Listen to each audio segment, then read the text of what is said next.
श्रोता भाइयों सभी को नमस्कार प्रणाम करता हूँ।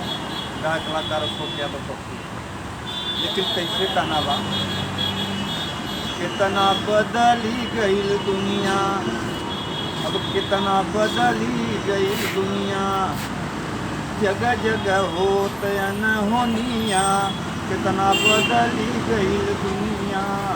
कितना दुनिया बदल के भैया, गर्भ में शिशु लेत बाटे गर्भपात हो, और चेकअप होत बाटे बार बार हो, कितना बदली गई दुनिया। गर्भ में चेकअप होत बा, अगर लड़की की बात गर्भपात किया जाता बा, लड़किया बात ठीक बा। लड़की जितना काम करते हैं भैया उतना लड़कियाँ नहीं करती, और लड़की 3 बार मरती।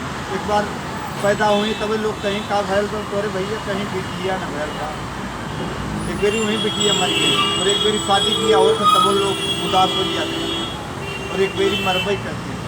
और बिटिया जितना काम कर देती है उतना बेटवा नहीं कर देती। पढ़ावे लिखावे शादी करे माई बाबू, अलगे भैले लेके दुल्हनिया, कितना बदली गई दुनिया। अलगे भैले लेके दुल्हनिया, कितना बदली गई दुनिया। पढ़ावे लिखावे शादी करे माई बाबू, अलगे भैले लेके दुल्हनिया, कितना बदली गई दुनिया। पप्पू यादव का नई नई दुनिया, पप्पू यादव का नई नई दुनिया, कितना बदली गई दुनिया। नमस्कार प्रणाम, जय राम।